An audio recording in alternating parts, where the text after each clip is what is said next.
I'm muted. I'm muted. I know. I started. Oh no. Thank God I didn't go for too long. What's going on, everyone? It's Nina Infinity. Welcome to my channel on this Friday. It's Good Friday. It's Good News Day, and I'm excited to be here to report some much needed good news because I know we could all really use it. I know I could. So I'm here. And it's also the day after Persian New Year. So happy Persian New Year to everyone. I know most of you don't celebrate it, but still, I also know that my mama, shout out to my mama, Mama Infinity, and my family is watching right now because they got together for Persian New Year. And I just wanted to take a moment to give a shout out to all of my family celebrating Persian New Year. Nowruzatun Mubarak. Eidatun Mubarak. I love you guys. I have FOMO. I wish I was there celebrating with you guys too, but maybe another time. Be umid didar. I love you guys. Sorry, I had to take a moment to give a shout out to my family. I love you guys. Oh, it's so crazy. I love Persian New Year. Persian New Year is a vibe. For those of you that don't know, Persian New Year starts out in the beginning of spring. There's a lead up to the Persian New Year where we celebrate, and then the night before Persian New Year, which is called Çarşamba Suri, we jump over fire to burn away the negative thoughts and negative things that have happened to us in the previous year. And then for 13 days after, we celebrate the new year, culminating into one day, the 13th day of the new year, which is called Sizde Bedar, where we bury the grass we grew for our table, for our festive table called half scene. And we basically symbolizing life starting anew, the cycle beginning again. The Persians have a lot of symbolism involved in the new year. So it's really cool. And I don't know if you guys know what the half scene is, but it's basically like the table that we set up. It's our version of our Christmas tree. It's not really a Christmas tree, but it is a table with S sounds. I've explained this before. So I won't go into it again. But it's fun. It's a fun thing. Um, and Persians are a vibe, man. Persians are a vibe. Look at 201 Stinyas for 2 says happy Nowruz to you. Thank you so much. I appreciate it so much. Let me pull up the picture of the half scene just for fun. And somebody asked me about Çarşamba Suri, or like the festivities, and I was like, the festivities in Persian New Year is not just like one day. We celebrate for weeks. It's like, you know how like we have I guess Christians have the one day for the New Year's that they celebrate. Well, we have weeks of celebration. So this is the half scene table, and this is the grass we bury because we grow that. It's kind of like a chia pet. And then this is like a picture of Çarşamba Suri here. This girl kind of looks like me. I mean, I could pass as that. Um, people jumping over fire, which is really cool. And then this is Sizde Bedar, where people get together like in a picnic style thing. I have really good memories about all of these things in Iran, and being with family and friends, and all the good stuff that happens when you're together. So Çarşamba Suri is really fun. That was my favorite thing as a kid. Jumping over fire as a kid is like, a vibe.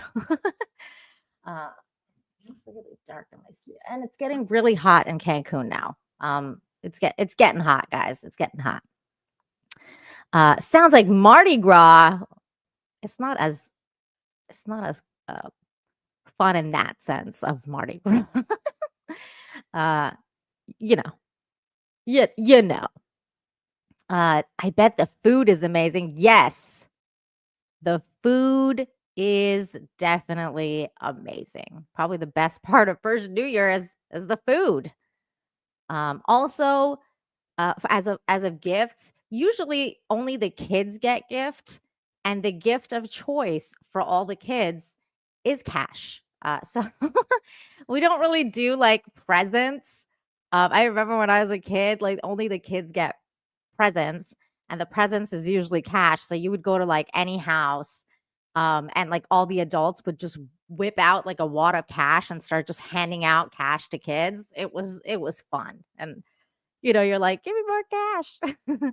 Depending on how well off your family did, you could make out with a lot of, you could make out with a lot of dough, and then, spend it on whatever you want, like candy or toys or whatever. I think I bought chocolate with mine most of the time. I don't remember what I bought with mine. I think it was chocolate. Um, uh, you know what?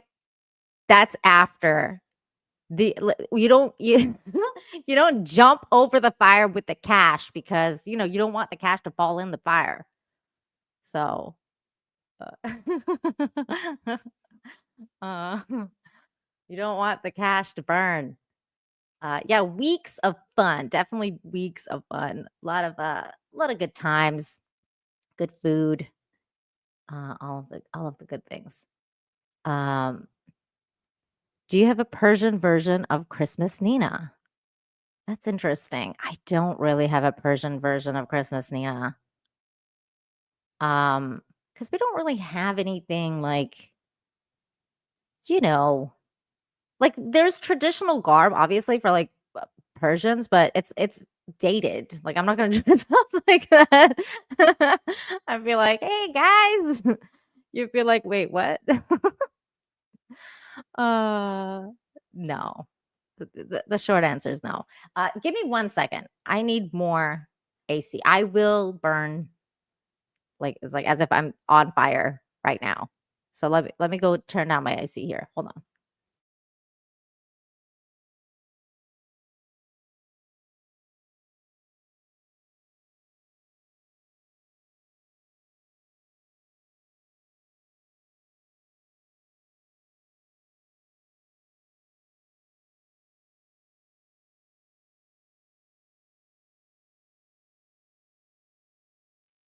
You don't think it's hot, and then you start the show. And I guess, talking and stuff is, exerting a lot of energy, so I'm, exerting heat as I feel like I getting hot, and then there's the computer, that's exerting heat, there's just heat, and then I'm like, "Okay, we need cold air, please, please." Real quick, I wanna get this, member message from Steel Lake for 26 months saying, "I'll be getting my new fake leg started Monday using J and X Wings Pirate on it. Can't wait to show you all it. I DM the name of my podcast coming." Okay, I saw the DM. I don't know if you want me to share that, but good luck with that, man. It's always fun to start a new venture. And I know Tomby's helping you. Shout out to Tomby. Tomby's a good one. So let's start the show. Oh, I can show it. I just saw him say you can. Well, I don't want to show DMs, but I'll try and pull this one up for you. Let me see here. Do. I think it's this one he wanted me to show. Let me just go here. There it is. I mean, this is from Tomby's thing. It's a cute thumbnail too, guys. That's cute. That's really cute. I love it. Steel Lake Podcast. High season hot takes. I love it. I love it. So make sure you guys go subscribe.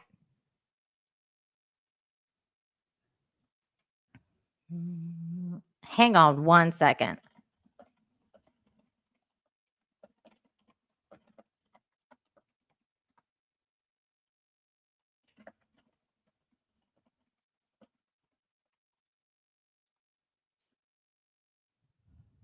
Okay, sorry about that. I just saw somebody asking me a question. All right, let's start the show. We're going to start today off with something cool. So I'm sure you guys heard about that NASA story where the people finally came back to Earth using the SpaceX. pod thingy, rocket, whatever you want to call it. But this was cool. I thought this was a really cool thing. It says flipping for joy. NASA astronauts welcomed home by pod of dolphins after splashdown near Florida. This is cool. It was like when they landed in the Gulf of Mexico.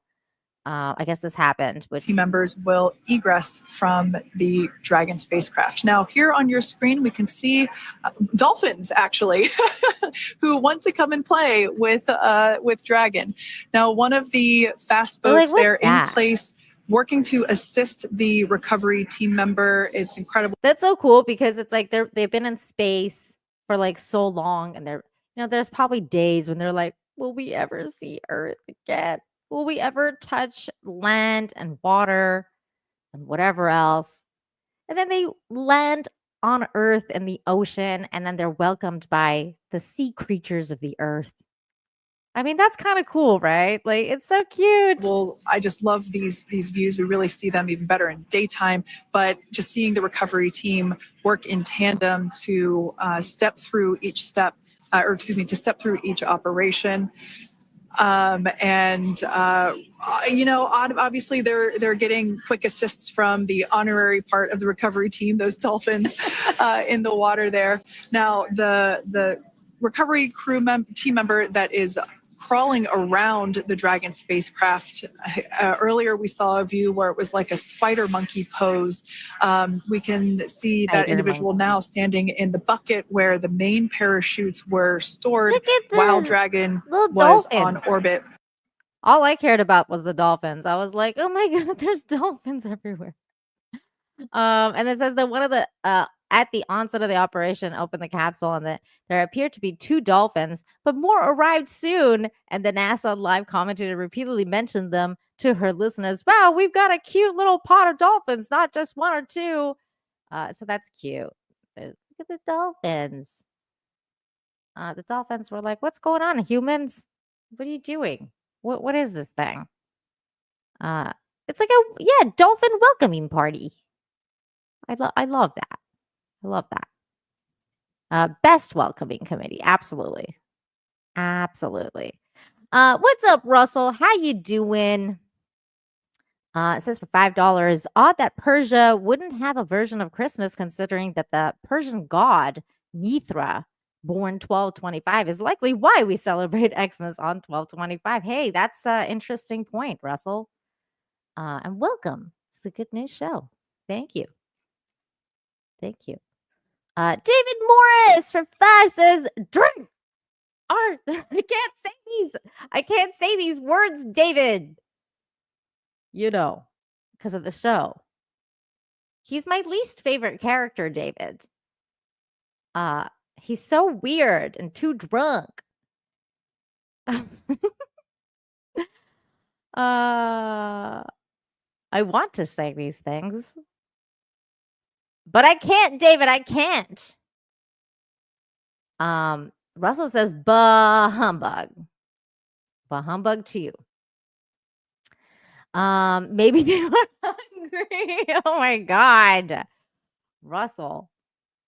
That always reminds me of like that whenever I see dolphin stuff, it reminds me of that episode of The Simpsons. I think it was like a Halloween special where the dolphins are like too intelligent, and then they like talk. And they were pissed off, and they just take over everything. It was like the scene from The Bird, like Alfred Hitchcock's The Birds, and they're all like sitting on the power lines and stuff. I love that episode.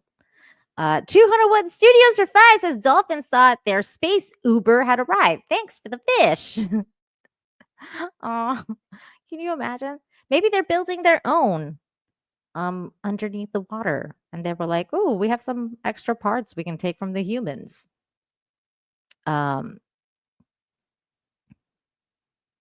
Some great grok dolphin memes. Is there? Oh, I should check that out. That sounds really cool. Bear Knight says, I'm here. Well, hello. Welcome. Welcome to the show. Okay.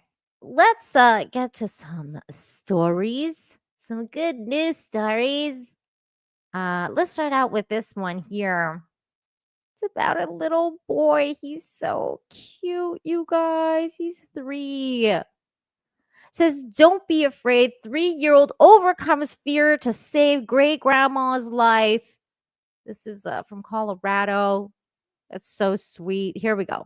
You got to hear this here on the bright side today. A toddler was tested against his fear of the dark, but he was brave enough to help his great grandma after she had a serious fall. Janelle Finch introduces us to this little hero. That's so sad. 3-year-olds Stay here, buddy. don't always follow directions. Bridger, what I tell you? Come here. 3-year-olds will sometimes do what they shouldn't. Bridger, don't put him in the grass. Did you do that? But when 3-year-old Bridger Peabody needed to listen most, he did. If Bridger wasn't there, I don't know what I would have done. Sharon Lewis is Bridger's great-grandma, Gigi. his Gigi.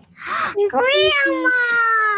Bridger, come over here, honey. One night in February, Bridger's sister needed to get treatment at Children's Hospital. So while his family stayed with his sister, Gigi offered to take Bridger home. And we went up to the backyard, dark backyard, and then we got up to the door where I was going to get the keys out. She had her walker and she fell. And when I fell, I hit the corner of the cement step. Ouch. She bonked her head and then it popped open. Sharon says she couldn't get up or popped call for open. help. Her phone was still in the car. And I said, you know what? You're going to have to go out to the car and get my phone. I was scared outside in the really dark. But Bridger did brave the really dark.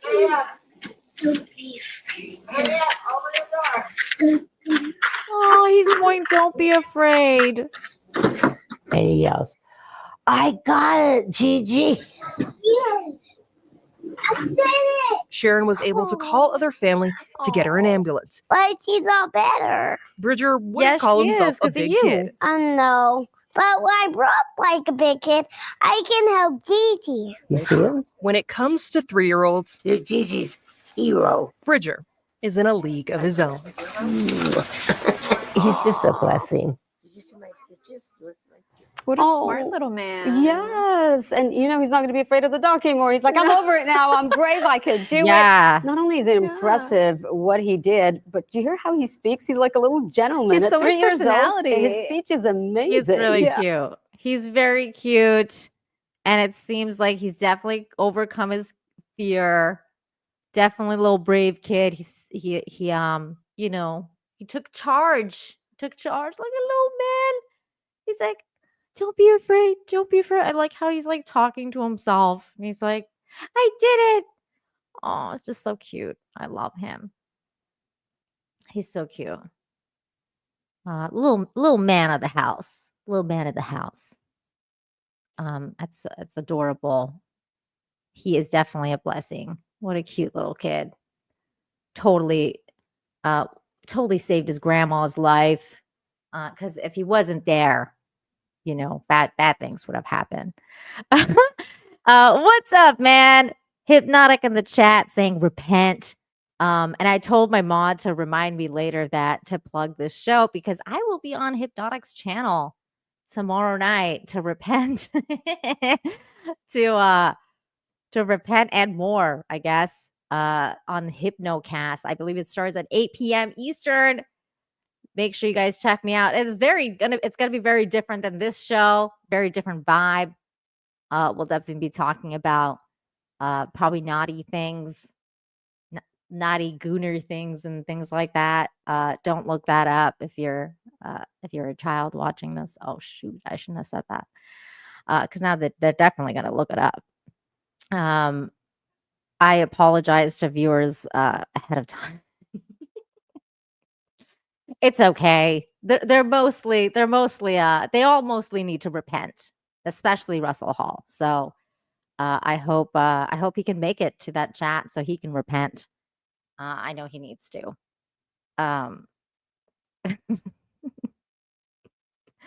That's right. There's a lot of turtle love going on over here, Hypno. We need to repent for all the turtle loving in this chat. For reals, for reals, for reals. But seriously, though, I'm excited. I'm excited to go on. It's been far too long, and I think it's going to be a lot of fun. So definitely come and check us out there tomorrow at 8 p.m. Eastern. And now back to your regularly scheduled programming. You just traumatized millions. No, don't say that. Don't say that. Look, this is a teaching moment. They'll have to go and ask their mom and dad, like, what's that turtle doing? And then it'll be a teaching moment. And then they can start talking about, the birds and the bees and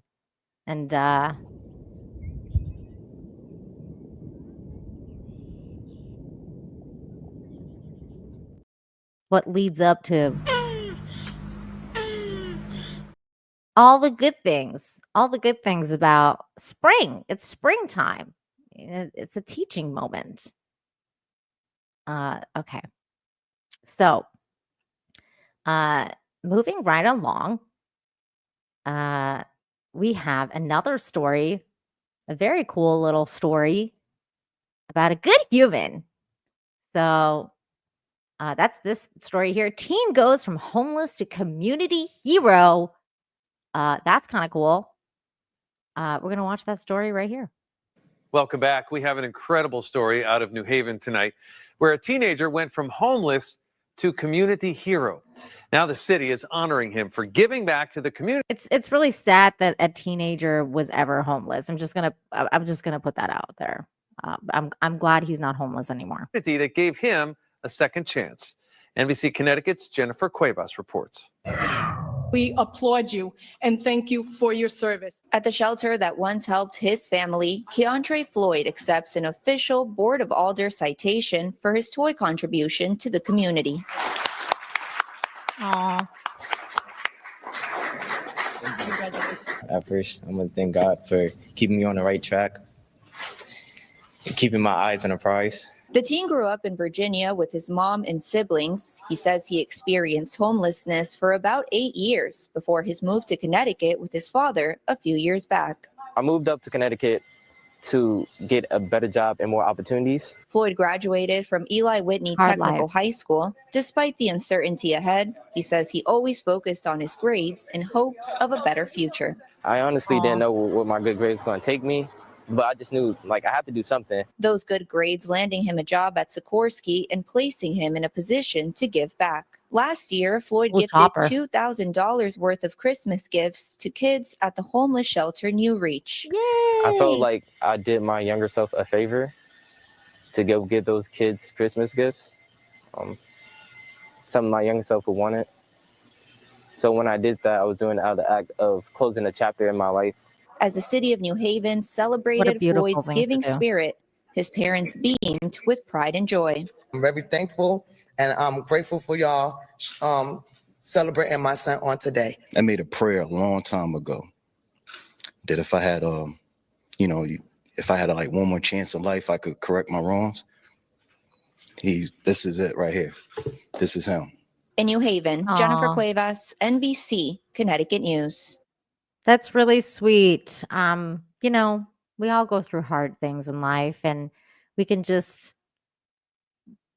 try to be a better version of ourselves, and that's what he's doing. So I commend him. He's a good human. He raised money for all those people that needed more toys, like he did when he was a little kid, and it's lovely. It's lovely to see. This next story is also really lovely. Very short but sweet. I love it. It says lottery winner plans heartwarming treat for elderly customers. A kind-hearted shopkeeper is turning her national lottery winnings into a gift for her community. There she is. Good human. It says Ranmal Punja Odera, who runs Smokers Paradise News Agents, recently won a prize through Alwyn's quarterly draw, an initiative that rewards national lottery retailers for their efforts in boosting ticket sales. Rather than keeping the money for herself, Odera is using it to bring joy to her elderly customers by treating them to a special afternoon tea. This generous gesture is just one of many, and she regularly takes her customers out for brunch and dinner. Odera's dedication to her community stems from years of service in the NHS, and her passion for giving back continues through her shop's contributions to national lottery good causes. My husband and I are big charity people, she shared with GB News. I often take our elderly customers out for brunch and dinner, so I will use the money to treat them to a nice afternoon tea and also give a little to a charity. How nice. What a nice thing to do. Such a short but sweet story. Just giving back to the community. And it's just lovely. It's just lovely. It's always nice to see nice people doing nice things. And speaking of nice things, look at this. Psychotic Mongoose just gifted a membership to the chat. Be sure to thank Psychotic Mongoose if you're the lucky recipient, which I believe is Desert Fox 201. And I don't know if I've ever seen that name before. So welcome, Desert Fox, and welcome to the chat. You now have access to turtle love emoji. And also this little dude's emojis. Back here live at the Waterfront Village with my friend, the zombie, Jonathan. You're looking good. Jonathan just got an awesome face paint job. What do you think? I like turtles. All right. I like turtles. Ooh, well, this is actually really cool. Ian says, I won money on a horse called Desert Fox once. Maybe it's a sign, Ian. You should go back to the track and then put more money on Desert Fox if that horse is still around. Maybe it's a sign. Hey, if you lose, don't blame me though, okay? But if you win, I expect my cut. I mean, never mind. I've been watching way too much Sopranos. It's becoming a problem. If you win the game, I expect my cut, okay? You gotta give me a little bit of that cut. Just saying. This show is just gonna go off the rails right now. We just started talking about the mob. That's not good. Oh no.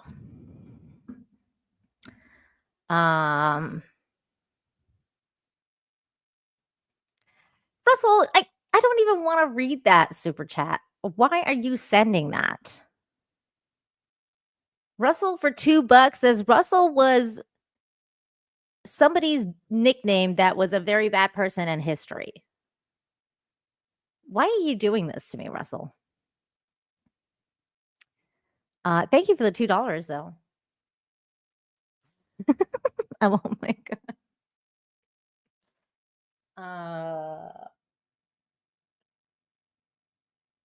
Keep working on that accent. I know it's more like the voice. I mean, I could probably do the Italian accent a little bit better, but it's the voice because it's a man's voice, so you can't really do it.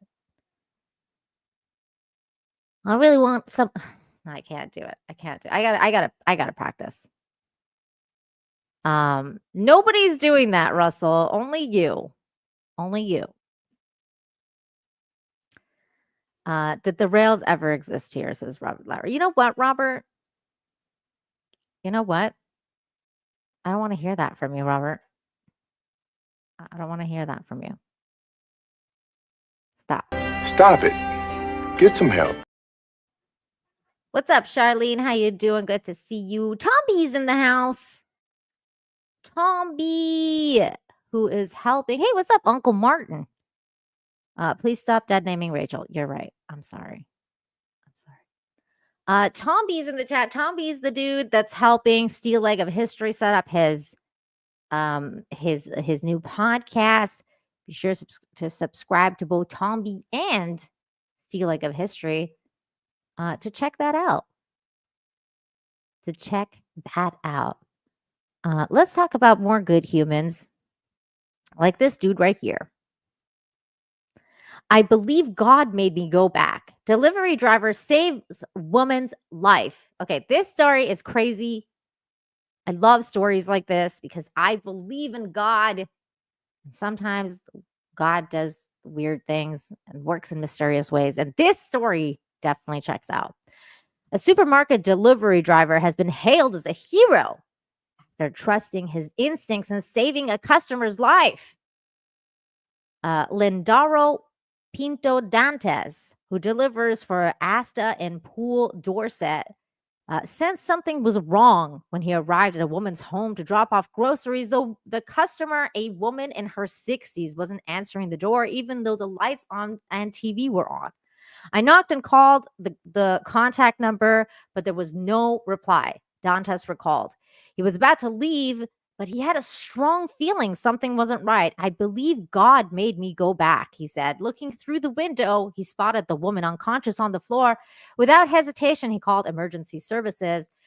Paramedics quickly arrived and treated her with glucose, as she had experienced a diabetic episode that caused dangerously low blood sugar levels.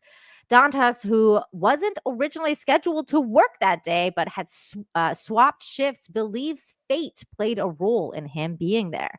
I'm just happy that I was able to help and save her, he shared. Going beyond his duties, he put away her groceries while she received medical care. After she was taken to the hospital for further checks, he finished his shift. A few days later, he visited her with flowers to make sure she was doing well. Oh, how sweet. That is really going above and beyond. Because, I mean, like, he saved her life and he went and gave her flowers. Thanks for all the help. Here's a little snippet. I don't know if he will see this, but just in case he does, I wonder if you can print my letter to say thank you to the Asta delivery chap who found me unconscious on the floor and organized a neighbor to get my back gate open so he could come in and phone for the ambulance. This is certainly going above and beyond what I would expect a supermarket delivery drivers to do. I'm fine now, but I think that that will be the last time I do my insulin injection in the part of me again, says Mrs. Thorne. And the woman, deeply grateful for his kindness, wrote to this place, calling him a wonderful chap. And that's the story. He truly is a hero and went totally above and beyond. This is true. He did. Good human. Yay. Yay for people like this. This is what gives me hope all the time, you guys, that there's people like this out there that will go above and beyond. They'll listen to their instincts. And he thinks God had a plan, you know? And it seems to me that God always has a plan, even when, really, really bad things happen. Because really, really, really, really, really, really bad things do happen all the time as well. And this next story is kind of one of those stories. And for this one, I'm going to just say it. I'm going to say it right now. Shields up 100%. Red alert, people, because I was definitely bawling my eyes out for the story. When I cried. I'm not gonna sugarcoat it, people. I cried on this one. Dad didn't smile for 20 years and a miracle arrived from above. For 20 years, Mariana Quierzo's father carried a sadness that never faded. After losing his 7-year-old son to leukemia, his smile disappeared and life was never the same. The grief fractured the family and Mariana's parents separated and she grew distant from her father. But fate had a different plan. When Mariana became pregnant, she held on to a deep hope that having a baby boy would bring her father joy again. And when she told him the news, she saw something she hadn't seen in decades, a smile. He changed instantly. I can't promise that I'm not going to cry again. I can't promise it, you guys, because I might. My parents lost a 7-year-old son. Leukemia took my brother, and since then, my father has never smiled again. My parents separated and each went on with their own lives. Because of that, I drifted away from my father. Years passed and I found out I was pregnant. My dream was always to have a baby boy, hoping that maybe my father would smile again. When I told him it would be a boy, he gave me a smile I hadn't seen since my brother's passing. He changed completely, both as a person and as a father. During my pregnancy, he grew much closer to me and always showed concern for me and the baby. But here is the astonishing part. Mariana's son arrived on the very same day her brother had passed away, exactly 20 years later in the very same hospital. To our surprise, my son was born premature, almost a month early. He was born on the same day my brother passed away in the same hospital where he had passed. That's right. It was the 20th anniversary of my brother's passing, and on the same day and place, the first grandchild of my parents arrived. Mariana firmly believes that it wasn't a coincidence. I have no doubt that my brother sent my son on this day to bring joy to our lives and to give new meaning to a day that was once filled with sadness. For my family today, my father is a proud doting grandfather. He is in love with my son and has started smiling and living again.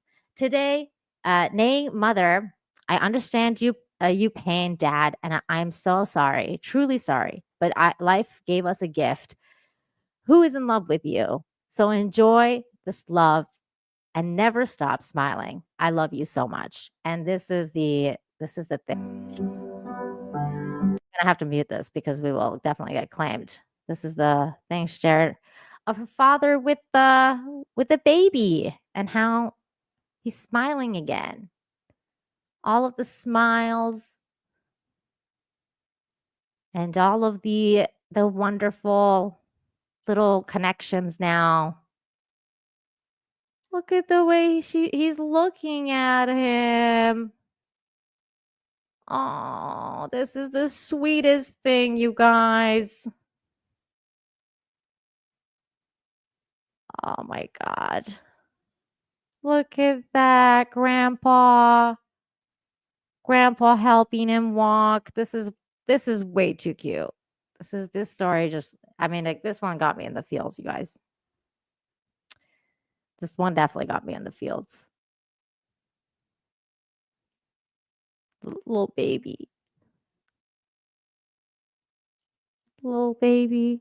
So cute. I love him. I'm sorry. I know I was crying too. I'm holding back tears right now. I'm not gonna lie. But my shields are holding. Oh, so cute. So cute. I love how even Russell Hall couldn't say anything negative about that story. He said nice digs. I love it. That is probably the best compliment he could have given, and he did. I love that. Love it. He couldn't say anything negative about this. The story ended with a heartbreaking past has been rewritten into a story of healing, love, and the power of second chances. So beautiful. What a beautiful story. You know what else is beautiful? This next story that we're going to talk about, which is just really very sweet. I mean, I don't even know how this is possible. But I chose this as the icon of the show. I've been trying to do, like, seasonal icons for the most part. But then I saw this image and I was like, this is the thumbnail. This is the thumbnail. And that is this story here, the old man and the stork and the unlikely friendship that captivated a nation. So this is the stork. So cute. From Turkey comes the story, or Turkey comes the story of an annual spring reunion that has captivated the hearts of a nation for 14 years. It involves a simple rural fisherman, Adam Eelsman, waiting in his boat for the return of a friend, a white stork named Yaren. There's the man and the stork. What a sweet, unlikely pair. Casting his lines and nets upon the beautiful Ulabat Lake near Yilmaz's home of, I cannot say this word, but I would try, Eskikaragak village in the region of Bursa.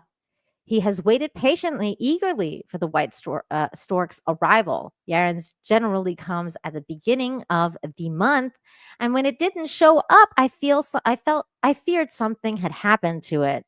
Yielsman told National News. I spent a week in sorrow, thinking it might have faced danger on the way, but thankfully Yaren has returned. This morning, it came to my boat and ate the fish I had brought for it.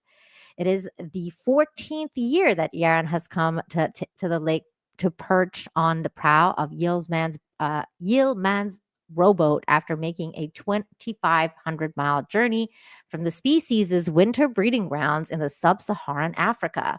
The white stork flies with a route via the Balkans, Greece, and Turkey, or via Gibraltar. Wow, that just sounds like the coolest travel route. Like, I would love to travel to all these places. Can I just be the stork and do the stork thing? Every year before returning in spring to nest and raise its young, Eskikaragak is part of the European Stork Villages Network, an organization that honors and celebrates towns whose members prioritize and engage with stork conservation strategies. Alipur Tuyudis, a wildlife photographer from Turkey, traveled to the lake to wait for Yaren along with Yalimez for the chance to photograph the charming bond between the man and bird that has captivated even the political elite. Spring has come, longing is over, and the heartwarming reunion happened again on its 14th anniversary. Abraham Yumakil, the Turkish Minister of Agriculture and Forestry, wrote on X, Uncle Adam and Yaren are together again. Oh, so cute. It's a beautiful reminder of the importance of nature, friendship, and the deep connections that can transcend barriers of species, wrote Turkey Today. For the lucky enough to witness the annual reunion, it's heartwarming sight that continues to inspire delight. The story is reminiscent of a similar bond between a Brazilian man and a penguin, which was also famous, and it was made into a movie. What is this? I've never heard of this before. What movie is that? And this was the picture, like I said, that the photographer took. It is a beautiful picture. It's just stunning. And that's him, and he's feeding the stork. There's a little fish. Isn't that gorgeous? What a beautiful image. I love this image. It's gorgeous. What a moment. I just love nature. So beautiful. So beautiful. And this is the guy that took it. Hold on, I'm gonna go on his. I clicked the thingy, so this is the guy that took it. Look at his camera. That's a nice camera. Is he taking other pictures? There it is. This is his picture. Let's see what he says on here. Let's translate this. Finally, the long-awaited reunion took place. Yeah, we read this. Aw, that's so sweet. Wait, what is this? This is on Spotify. Is there a video? My God, they have their own soundtrack.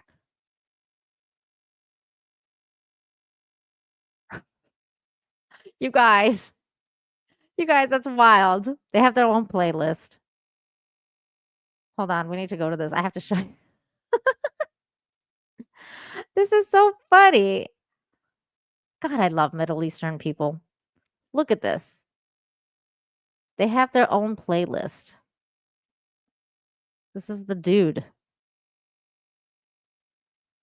They have like songs in this playlist. I'm gonna have to listen to this playlist. I'm very curious to see what kind of music is in here. Sorry, that just went off a little bit of a tangent, but it was just funny to me. Aw, so cute. They're friends. Ian So Forth, thank you for the 25. So generous. Says that's such a lovely story from Ulubat Lake near Ilmaz's home of Escalcaraga village in the region of Ursa. Just a lovely story. It really is. Have you been there? I know you travel a lot. Have you taken the storks route? Because that sounds really beautiful. I almost feel like you wrote this sentence again because you wanted to hear me reading it. And I commend you for that. But I kind of see what you're doing. Don't think I don't see what you're doing, Ian. Don't think I don't know. I think I got your number now. Don't think I don't know. But thank you. Seriously, thank you for giving me my cut, even though you haven't gone to the trunk yet. Oh. See, I knew it. No, I just wanted to make you pronounce funny words. I knew it. I told you. I know you now. I know you. We know each other. DL, thank you for the $1.99. Says, Nina, you know what else is beautiful? You are. Oh my God. DL. That is just really sweet. And also, I love your new photo. Like your little, because it's Starry Night. I don't know what kind of variation it is, but I know it's like the Starry Nights there. And that's my favorite painting. That's my favorite Van Gogh painting. So whenever I see like a Starry Night variation, I'm always like, yay, Starry Night. That's so cute. I love it. So thank you for that super chat. Russell Hall. Russell Hall for 2 says, wait, storks have babies? Where do they come from? You know, Russell, I believe they lay eggs. Just like turtles.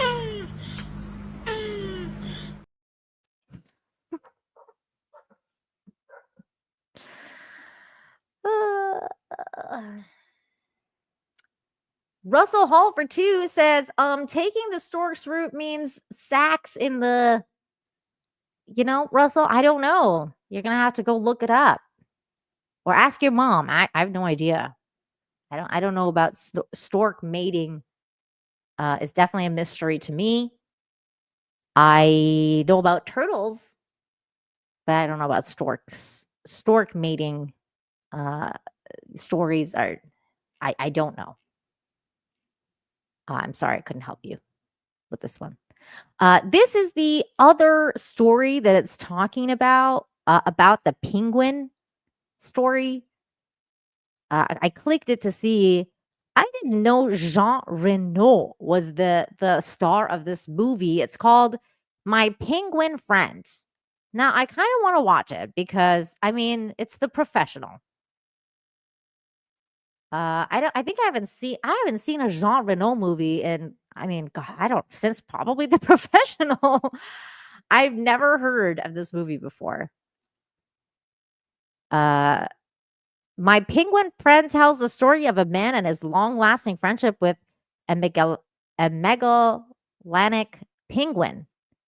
But before the silver screen bore witness to the tale, it rose first on the news in Brazil, where a retired stonemason named João Pereira de Souza discovered a penguin covered in oil from a recent spill. Oh no! Taking the penguin home, João found the bird exhausted and depleted from his bout swimming through the oil spill. That's so sad. He nursed the penguin back to health, with plenty of soapy, scrubby. Oh, and the fishes. Oh, okay. I'm not gonna keep reading because I definitely want to watch this movie now. Oh, you guys, this is what happens, by the way, when like you just witnessed me like reading the article that I had not read. I literally sit here and like read the stories and I like bawl my eyes out most of the time. And then my husband will walk in and be like, "What's wrong? Like, what are you doing?" And I'm like, "I'm just vetting stories for tomorrow." And he'll be like, "Okay." And he just like walks away. He always does like the Homer thing. Like, you know, when like Homer's just like, like he's just like, "All right then." And then like later I'll go down like to the living room and I'll be like, "So, do you want to hear what was making me cry?" And he was just like, "I guess." Like, and then I'll tell him the story and then he'll be like, "Yeah, that's sweet." Like he's so not emotional like me. Um, and then he'll just be like, "Whatever, man. I don't care." Charlene just gifted like 5 memberships to the chat. Charlene, you didn't have to do that. Thank you. So sweet. It's so sweet, Charlene. Thank you. Russell for 2 says sax in the spicy place. It's a euphemism. I like alto sax. I used to play it. It's a really good instrument. A DL for $1.99 says it's a van down by the river with starry night. That's kind of funny. DL, that's funny, dude. I used to play the alto sax. Guess why? Guess why? I bet Ian will know. How can you cry with saying all those funny words? I know this is true. It's because I have a brain that's really sad inside. No, not solo sax, alto sax, alto. I bet Ian can tell why I picked alto sax as my instrument. So I was like, I was in the band and I was like, I want to play the alto sax. That was my pick. Hello. Cal 9000 says hello. Hello. Hello. Yes. Is it Lisa Simpson? Yes. I was like, I want to learn how to play like her.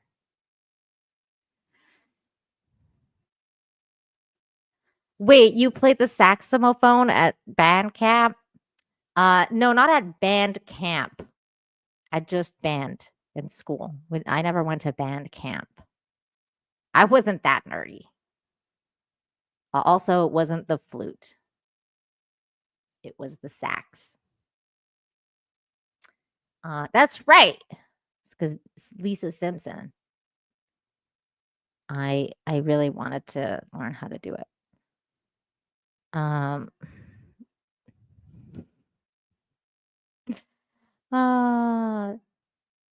Wait, what? There's a Smoo raid?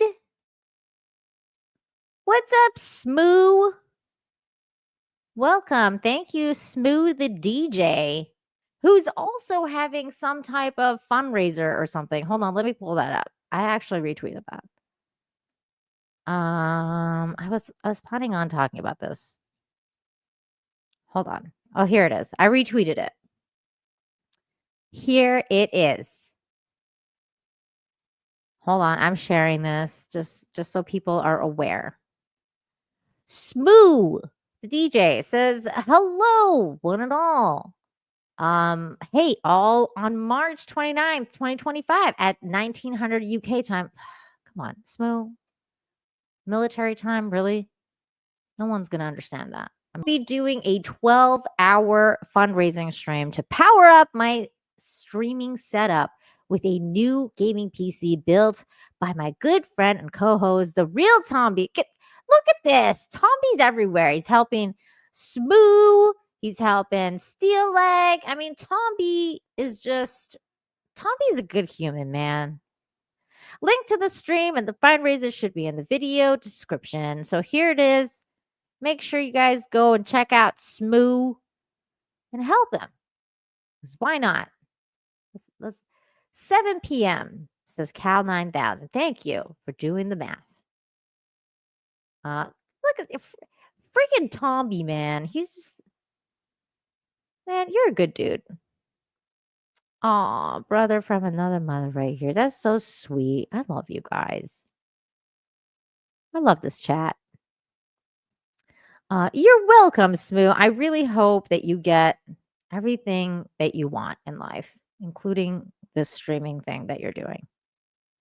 Charlene, thanks for the 28-month member message. It was so sweet. Says Tomby is absolutely true friend and a great man. Tomby is like one of a kind, man. I remember my first experience with Tomby was in Conan, like playing Conan, and he came and rescued me from a volcano. I mean, that just leaves an impression. It leaves an impression. And then people were upset that he helped me and wanted to cheat for me in the game. And people got very upset about that. I'm not going to name names, but they were not happy. They were not happy at Tomby coming to help me. And it's just, it's a lasting impression. It's how you make lifelong friends. It's just, it was a thing. Yes, Smoo. Yes. Things happened. Oh boy. Anyways, thanks Tomby for being a good dude, good human. Speaking of good humans, I love this next story. Here we go. Fearing her students were glued to screens, she gave each $20 with one request. This is such an interesting story. I love it. It says at Hatboro Horsham High School, that is a weird name for a high school, in Pennsylvania, English teacher Christina Ulmer is proving that even a small gesture can create a big impact. Each semester, she gives students $20 with a heartfelt request. Use it to do something kind. And we're going to watch this next video here, which is going to explain why she does this, which is kind of a sad story, but also it's very powerful. Here we go. What did you do when I gave you the $20? I baked cookies for senior citizens. Help distribute toiletries to the homeless. I got a Christmas gift for a less fortunate girl in our district.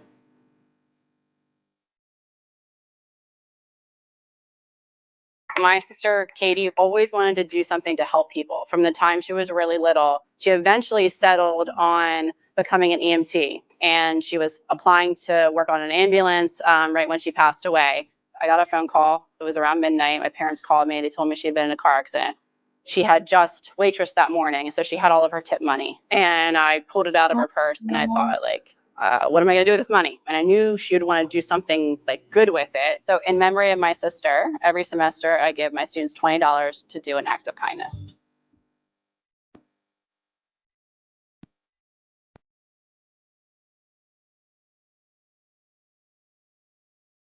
So what did you two do with the money? We bought a bunch of toys. Food and treats for dogs at a shelter. We baked cupcakes and handed them out to teachers.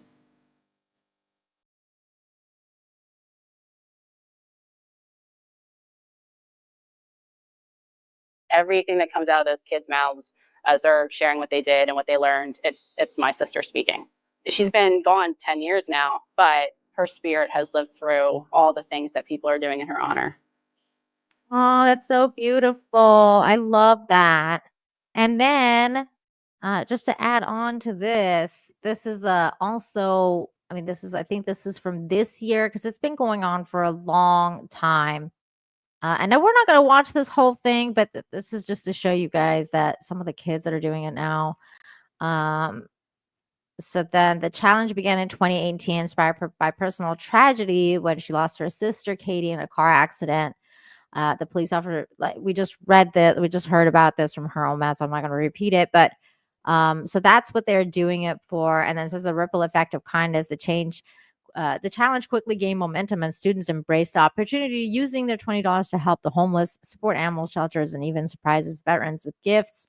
One group of girls created a basket of treats for an orphanage, and it's been done for a long time, and they keep doing it. So, and I think this is from last year, because I guess this year hasn't started, the ones that they did it. But we're not gonna watch this whole thing because it's like 20 minutes. But you can If kind of we can see this Hey! is what the So we kids are decided for the doing. $20 challenge, me and Sylvia are gonna combine our money, and we're on the way to Walmart right now, and we're gonna ask a parent if we can buy their child a gift to make them smile. So yeah. Hey guys, we just got back from Walmart and we met this kid named Liam. We went up to his mom and we told her about the situation and asked if we could buy him a toy, and she said yes. And he went over to the toy section and wanted to pick out Legos, so we got him 2 Lego sets. There he It is. ended up being around $52. We put our $40 combined and paid for it, and then with the extra, we put in a little bit of our own money just so that we could afford both sets of Legos. And Okay, then so for there's the other basket girls we that made do for the it little too. boys and girls, we decided to take it to Christ Home, which is a community center for orphans that are in need of toys. Here's a little dude that did Like a it. lot of things in their house, not a lot of food. They have some Christmas decorations, but they can't really get them out of their attic because they're elderly. So I used my $20 to get them a little Christmas tree with some little decorations that they could put around their house or put on their table or something. They really don't have Very anything. They don't have a lot of money. Groups of It made us kids. feel really good because we were giving back to dogs who are not having super great lives because they're just in a shelter. So it made us feel good to make their lives better with toys and treats and stuff. Doggies need the most help. Not only is the lady who runs it a family friend, but we got my one dog from there, and we've helped her before, my family. Giving more Black stuff to bags, which I distributed the food among evenly to. I then brought those bags to an organization called Mana, which helps those in need. And it made me feel good knowing that I was truly helping people who needed it. I bought 4. This is just so nice to see because, most of the time you're seeing a lot of these kids on TikTok and doing stupid stuff like these TikTok challenges and all these stupid things that really doesn't do anything to help the world. And in fact, most of the time it's hurting them. But in this case, they're doing something good, and it's wonderful to see that. And that's a good teacher to kind of take personal tragedy and help people by overcoming this tragedy. She's also helping other people, which is really nice. It's like the butterfly effect, and it's teaching these kids to be kind and generous and loving, and that's always a good thing. That's always a good thing. So that was lovely to see that as well. And and there was another part of that story that I forgot to share that was really cool. Here is, hang on, I have to bring it back because I just closed it. Where is it? Okay, here it is. It says, let me go back to this. The impact of the challenge didn't stop there, and after the first semester, donations from the community poured in, enabling Omer to continue the tradition year after year. As of this past fall, her students have completed over 350 acts of kindness in her sister's memory, and that's what was really interesting, was that they actually started the pledge, and the community came together and I mean, just lifted these people. This is a amazing. They raised over $15,000 just so that they can have this thing keep going, which is beautiful. I mean, it's an amazing story, and that's where I got the first video from that we saw. So it's wonderful. Everybody's coming together to help the less fortunate. That's always a good thing. What's up, Andy? It's been a minute since I've seen you. How you doing, man? Good to see you. This is also very sweet. Anonymous couple gives car to Purple Heart veteran in need. A generous couple recently made a life-changing difference for a veteran in need by donating a car through a nonprofit organization, Love Our Heroes, Inc. Here is the lovely man.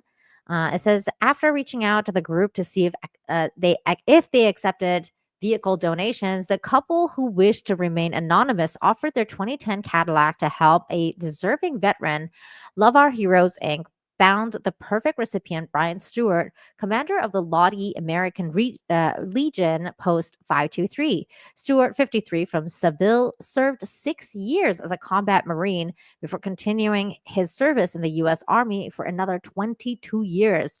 Throughout his military career, he completed 5 deployments, 3 of which were in combat zones. During his service in Iraq in 2004, Stewart was injured by shrapnel when an IED exploded, earning him a Purple Heart.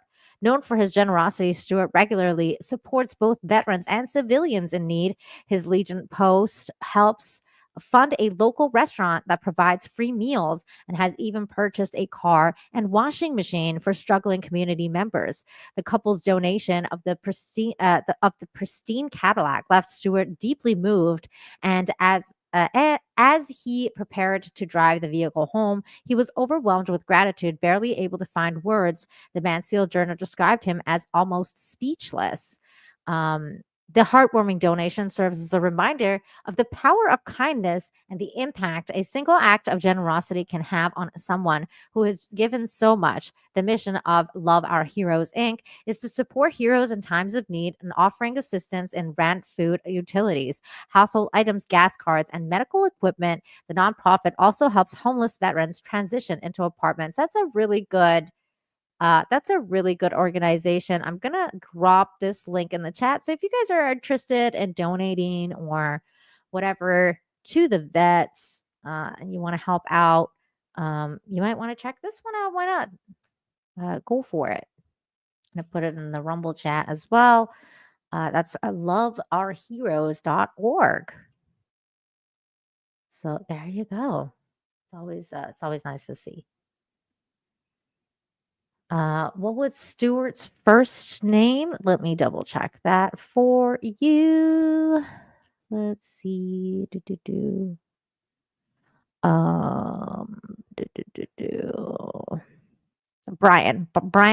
Stewart. Brian.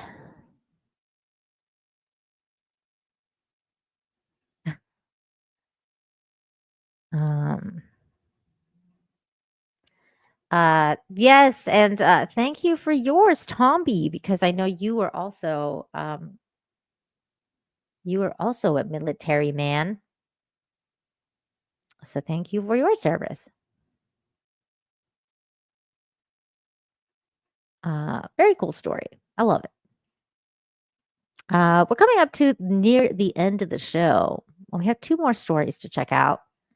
And one of them is about, it's not CPR, but this kid gave the Heimlich maneuver to this other kid and saved his life. Boy saves his friend from choking at school. I just did my thing, which was the Heimlich. I love that. This is such a cute story. Okay, here we're gonna watch this. This is great.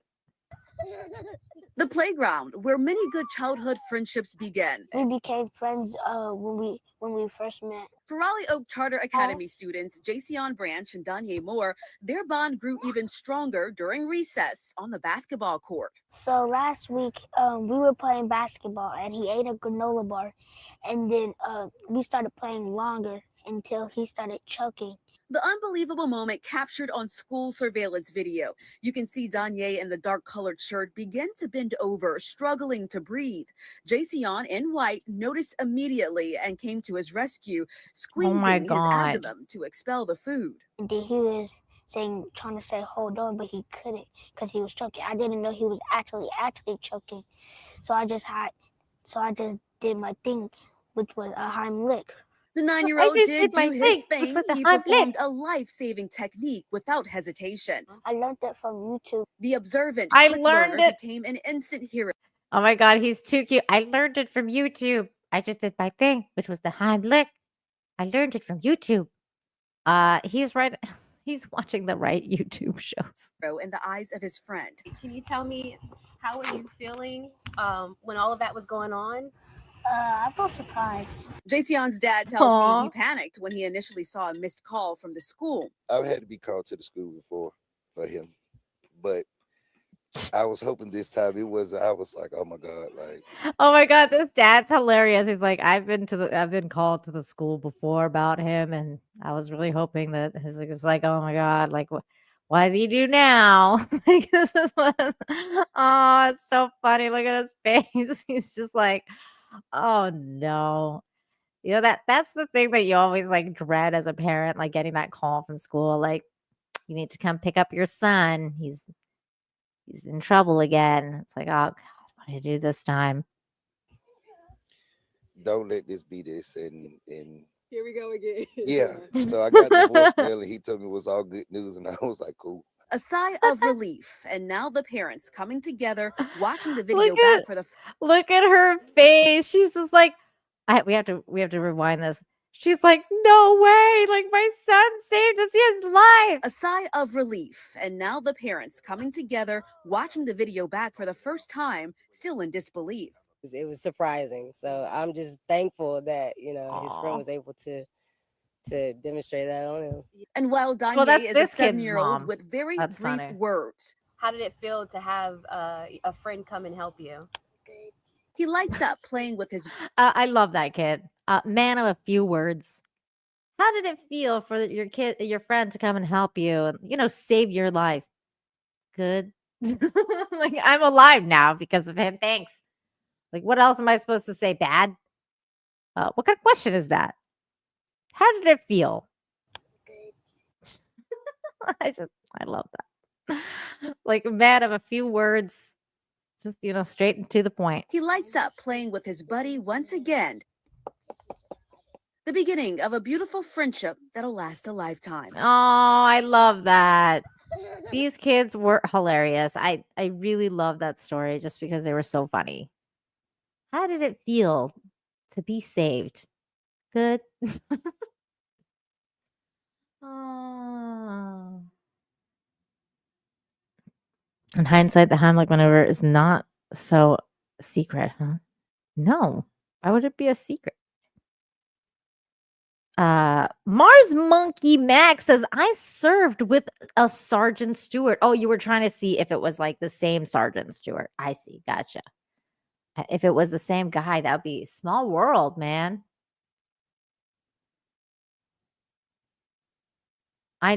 Dude, that's a good point. Look, they're actually playing outside like normal kids. I know, right? It's like a rare sight. It's a very rare sight to see kids playing outside. Okay. Last story of the day. And I always try to take us out with at least fun, smiley stories. Since I may have depressed you during the show, I'm sorry. So this one was fun and smiley. And I thought we'd go through it together. It's fun. It says, Doggy daycare bus transports 24 pups to the park. Best job I've ever had. Oh, look at this. This is great. It's a doggy daycare bus. And they all love it. I think we've watched this before. But I mean, we have to talk about this. This is so cute. It's a doggy daycare bus. She's like, come on, doggy, let's go. Doggy, so cute. They're so cute. There's more videos. We're going to go through it. Get in, loser. We're going to the dark park. Wait, what? What is the start of this article? Why are you calling everybody losers? What? I'm confused. Who wrote this? Brooke? Why are you calling everybody a loser? Okay, moving right along. An old school bus has transformed into a doggy daycare transport van that takes excited pups outside for playtime and socializing, and it has captured the hearts of millions online. Canine Convoy, which boasts over 981,000 followers on TikTok, operates out of a small city of Oconto, Wisconsin, where founder Hope, I love her name, Melberg, picks up people's dog and gets them out of the house. That's a good job. Look at this. Look at doggies. A lot of who I am, or a lot of who I call my pet parents are working throughout the day. So it's just nice, a little service to get their dogs out of the house, get some interaction and playtime, because in our location, the closest doggy daycare is about 20 to 30 minutes away, Maverick told USA Today.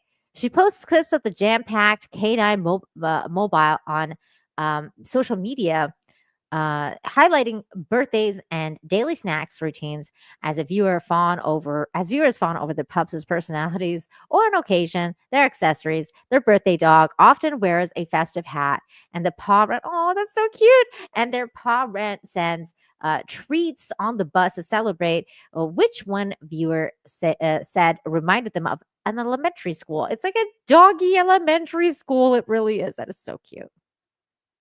Here is on St. Patrick's Day, the pack of pooches were headpieces adorned with four-leaf clovers. Replicon has festive antennas as they gobbled up pieces of cheese one by one. This is adorable. Happy Monday, boys and girls. We like our snacks. Today we are celebrating St. Patrick's Day along with a birthday. Yesterday, Aspen turned 2, so we are celebrating today. And for her birthday, her mom and dad sent along her favorite snack, which is cheese. Will we like our snacks? The birthday girl's gonna go first. Aspen. Zeppelin, you want some cheese? Oh. No? No. You don't want. Oh. Frankie. Kumpo. I love how they all wait Timber. their turn. Apollo. Nellie. They're all such good doggies. Oakley. No, Oakley. Apollo.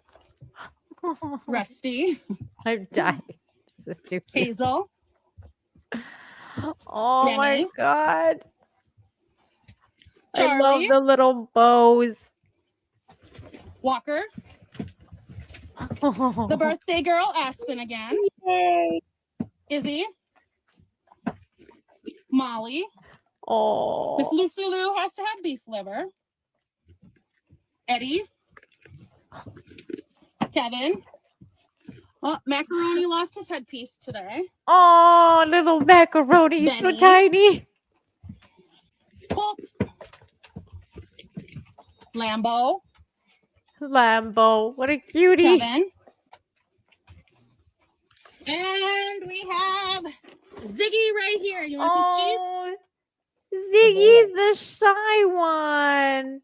He's like, I'm here too. Oh, he's the shy one. Here's another video. Oh, we saw this one earlier. Just all them getting in the bus. Oh, he's so cute.